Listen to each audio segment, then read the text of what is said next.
आज संजय राऊत यांनी टीका केली आहे. त्यांनी हे सांगितलं आहे की शरद पवार यांनी हा सन्मान करू नये, केलं नव्हतं, हे ते बरं झालं असतं.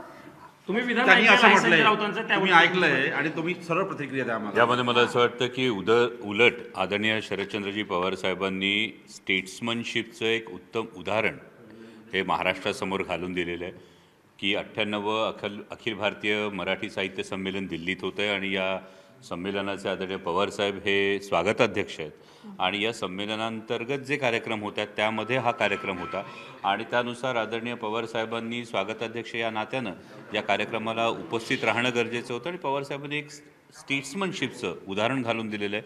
महाराष्ट्राला जी सुसंस्कृत राजकीय परंपरा लाभलेली आहे त्याचाच हे द्योतक आहे असं मला वाटतं. डॉक्टर पण ती मुद्दा यातला हा आहे. यामध्ये ज्या अतिशय महत्त्वाचा एकनाथ मुद्दा हा शिंदेचा- ज्या आहे. एकनाथ शिंदेनी शिवसेना फोडली त्या एकनाथ शिंदेना पुरस्कार देणं हे पटत नाही असं त्यांचं म्हणणं आहे.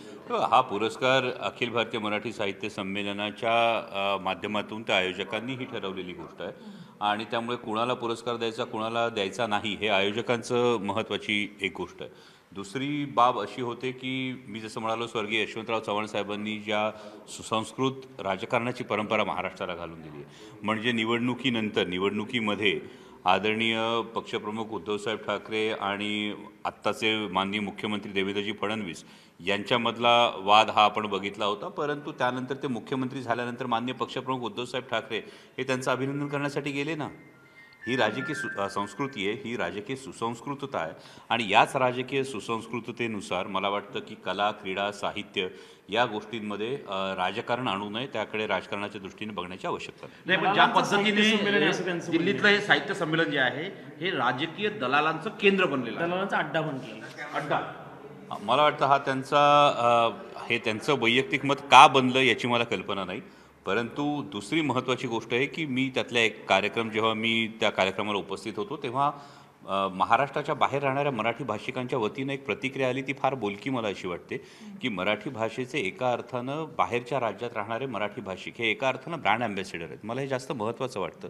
दिल्लीमध्ये साहित्य संमेलन होतं, याचा दिल्लीतल्या मराठी भाषिकांमध्ये असणारा आनंद, त्यांचा उत्साह हा जाणवण्यासारखा आहे. त्यामुळे मला वाटतं की त्यावर अकारण गालबोट लावण्यापेक्षा कुठे दुरुस्ती करायची असेल तर ती दुरुस्ती करण्याची सूचना त्यांच्यासारख्या ज्येष्ठ नेत्यांनी देणं हे जास्त गरजेचं आहे. नाही, पण जो पुरस्कार पैशाने मिळालेला आहे महाजी शिंदे नावांचा तुम्ही इतिहास जाणता, निकषानुसार हा पुरस्कार एकनाथ शिंदे यांना मिळतो का, त्याच्यात बसतात का? तुम्ही वैयक्तिक एक इतिहासकार म्हणून तुमची प्रतिक्रिया. पुरस्काराचे निकष नेमके काय आहेत याची मला कल्पना नाही आहे. हा पुरस्कार का दिला, मला जी माहिती आहे त्यानुसार दिल्लीमध्ये हे साहित्य संमेलन व्हावं यासाठी माननीय उपमुख्यमंत्री एकनाथजी शिंदे हे जेव्हा मुख्यमंत्री होते तर त्यांचंही योगदान लाभलेलं आहे. त्यामुळे जर हे योगदान लाभलं असेल आणि त्या दृष्टीनं त्यांचा एक सन्मान करावा असं आयोजकांना वाटलं असेल त्यात मला गैर काय वाय असं वाटत नाही. राऊतांच्या विधानाने काही महाविकास आघाडी जर तुम्ही पाहिलंय, इतिहास पाहिला, त्यांनी दिल्लीमध्ये मराठी माणसाचा पाया भक्कम केला. एकनाथ शिंदे यांनी किती पाया भक्कम केला या वर्षामध्ये?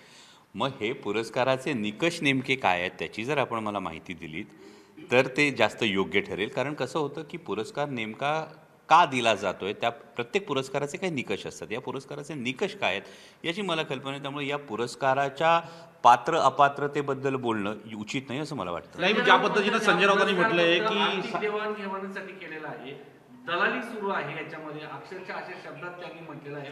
तुम्ही म्हणताय की निकष काय आहे माहिती नाही, पण तुम्ही समर्थन करताय. तुम्हाला निकष माहित नाही पण तुम्ही समर्थन कसं करता? मला हे महत्त्वाचं जास्त वाटतं ना की अखिल भारतीय मराठी साहित्य संमेलन दिल्लीत होतं आहे. मराठी भाषेला अभिजात भाषेचा दर्जा मिळत असताना दिल्लीमध्ये अखिल भारतीय मराठी साहित्य संमेलन अनेक वर्षांनंतर म्हणजे माननीय पंडित जवाहरलाल नेहरू पंतप्रधान असताना झाल्यानंतर इतक्या वर्षांनी हे होतं, याचा एक उत्साह हा इथल्या सगळ्या मराठी भाषिकांमध्ये फार मोठ्या संख्येने मराठी भाषिक राहतात. त्यामुळे याला गालबोट लावण्यापेक्षा किंवा त्याच्याकडे बोट दाखवण्यापेक्षा जिथे दुरुस्ती ती करणं जास्त गरजेचं असं माझं मत आहे. आपण इतिहासकार आहात आणि संजय राऊत म्हणतात ज्यांनी झाशीच्या राणीसोबत दगा केला अशा महाजी शिंदेंना च्या नावाने तुम्ही एकनाथ शिंदेना पुरस्कार देता. दगा हे बघा, यामध्ये महाजी शिंदेंचं एकूण योगदान मराठेशाहीच्या इतिहासामधलं हे योगदान कुणीही नाकारू शकत नाही.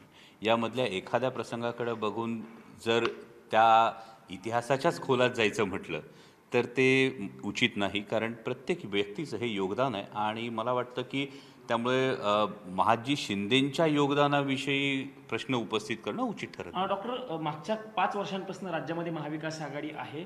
या संजय राऊतांच्या विधानानंतर राजकीय काही त्याच्यामध्ये पडसाद अडचण उमटतील येऊ का? शकते किंवा पडसाद दरी निर्माण होईल का? नाही, मला नाही वाटत इतक्याच्या गोष्टीने हे असं काहीतरी होतं. जसं मी आपल्याला मागे म्हणालो की मागे आपण बघितलं नागपूरच्या अधिवेशनामध्ये माननीय पक्षप्रमुख उद्धवसाहेब ठाकरे हे अजितदादांचं अभिनंदन करण्यासाठी गेले होते.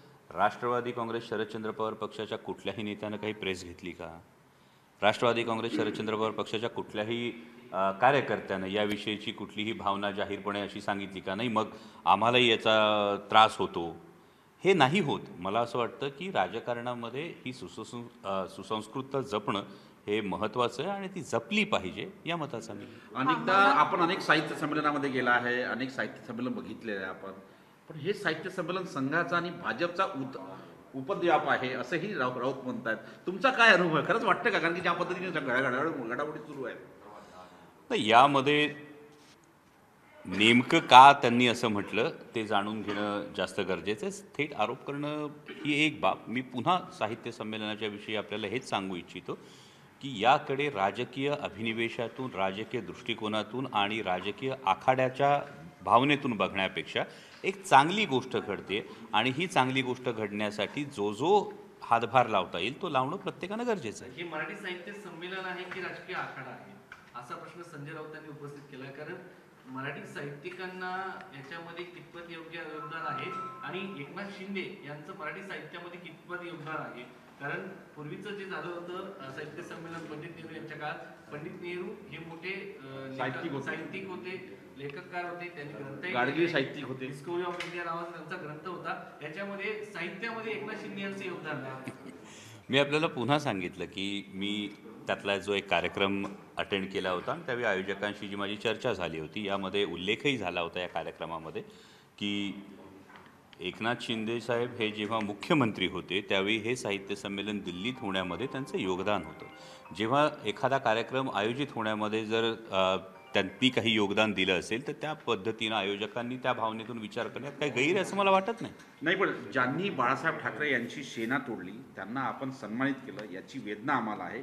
काही गोष्टी राजकारणात टाळायला हव्या होत्या असं त्यांचं मत टाळता आलं आहे. असतं. टाळता आलं मग असतं. असंच मत मी याच ह्याच्यावर म्हणतो की मग ज्यांनी आदरणीय शरदचंद्रजी पवार साहेबांचा पक्ष फोडला त्या मान्य अजितदादांचं अभिनंदन करण्यासाठी पक्षप्रमुख उद्धवसाहेब ठाकरे हे स्वतः गेले, हे उद्धवसाहेबांनी टाळायला पाहिजे होतं. असं कुणी विधान केलं नाही ना. ही राजकीय सुसंस्कृतता जपली पाहिजे हेच तर आमचं म्हणणं आहे. मराठी माणसाच्या हृदयाला वेदना झाल्या असतील आणि त्यामुळे हे टाळायला हवं होतं.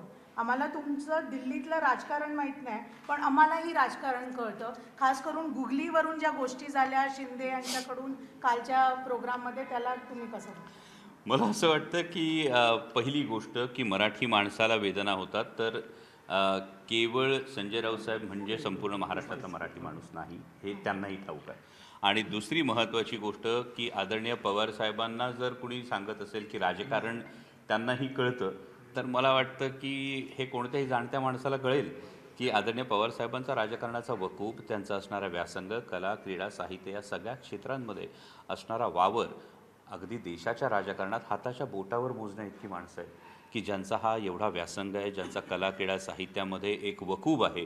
आणि त्यामुळे आदरणीय पवार साहेबांनी काय करावं हे इतरांनी सांगण्याची त्या बाबतीत आवश्यकता आहे असं मला वाटतं. एबीपी माझा, उघडा डोळे बघा नीट.